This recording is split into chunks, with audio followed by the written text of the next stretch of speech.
présenter mes suggestions de lecture. Donc moi j'ai choisi de vous présenter quelques livres pour les ados. Et quand je dis ados, je parle aussi des adultes, bien sûr. Donc le premier, Au cinéma luxe, de Janine Tesson. Alors, dans une époque où tous les cinémas sont fermés, c'est un vrai plaisir de pouvoir retrouver les salles obscures. Donc je vais vous lire un petit peu le résumé. C'est l'histoire de Marine et de Mathieu qui se rencontrent dans un cinéma. Il y a de nombreuses références au cinéma, donc West Side Story, Marilyn Monroe, l'ascenseur pour l'échafaud, donc déjà il est intéressant. Et en fait, peu à peu, les personnages vont se rapprocher, s'aimer, mais tous les deux cachent un secret qui pourrait changer leur relation. Je vous en dis pas plus, mais il est vraiment surprenant. La fin est surprenante, je suis sûre que vous le lirez 2 fois pour vérifier si ça coïncide. Tellement il est court, parce qu'il y a 75 pages, donc c'est vraiment rapide à lire. Alors, le deuxième livre va vous faire voyager en Inde. C'est Le chemin de Sarasvati. Donc Sarasvati, c'est la déesse de la musique, si je ne me trompe pas, en Inde, il me semble. Donc c'est dans une Inde loin des paillettes de Bollywood.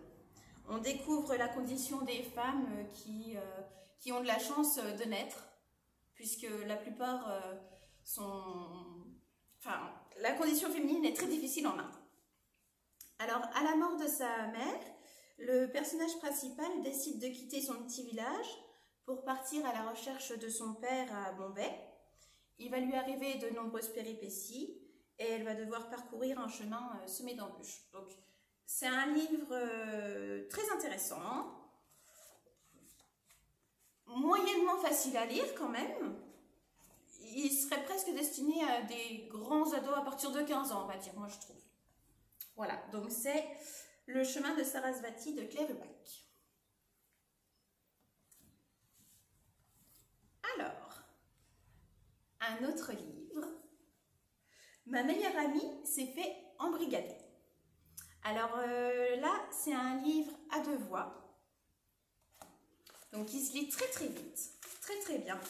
C'est l'histoire de Sarah, une jeune fille d'origine algérienne peut-être, qui est musulmane non pratiquante, on va dire. Et c'est l'histoire de Camille. Et en fait, tout commence par un exposé sur une pâte à tartiner célèbre que je ne citerai pas. Les 2 jeunes filles font des recherches sur Internet et l'une d'elles réagit intensément. Et ce livre, il nous informe sur les dangers d'Internet, la radicalisation, les réactions de l'entourage. Et pour tous ceux qui aiment les romans vécus, c'est vraiment très très intéressant. Voilà, et ça se lit très bien. Donc c'est de Dounia Bouzard. Un peu plus de légèreté, avec La sélection de Kiera Cass. Donc là, c'est un livre un peu plus fantasy, à la façon un peu de Hunger Games. Donc, je prends mes petites fiches. Donc déjà la couverture, très girly, mais finalement l'histoire n'est pas autant que ça. On se retrouve dans un univers où la société est séparée en plusieurs castes. America, le personnage principal, fait partie de la 5e caste, donc c'est une caste assez pauvre. Et il y a une tradition dans le pays d'Iléa, le prince doit élire sa princesse parmi une sélection de filles de chaque caste en âge de se marier.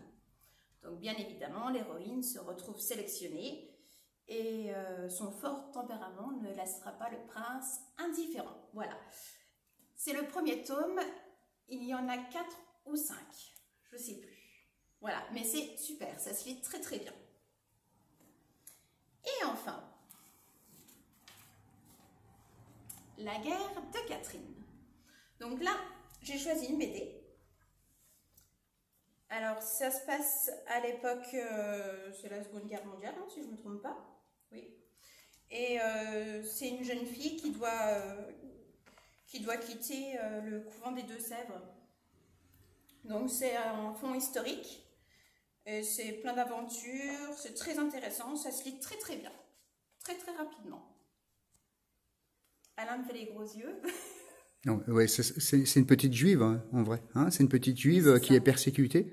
Et au fil de l'histoire, elle s'en va dans différents accueils. Et puis, malheureusement, ben, il y a des dénonciations qui la font repartir un peu plus loin à chaque fois. Mais c'est très bien quand même. C'est super. Voilà, c'est Je très l'ai même intéressant. lu, moi. Voilà. Et il existe en roman ado, qu'Alain n'a pas lu, Et non. mais qui peut se lire aussi sous forme de texte, pour ceux qui n'aiment pas les BD. Voilà, donc La guerre de Catherine de Julia Billet. Super. Merci, Emeline. De rien. À la semaine prochaine. À la semaine prochaine.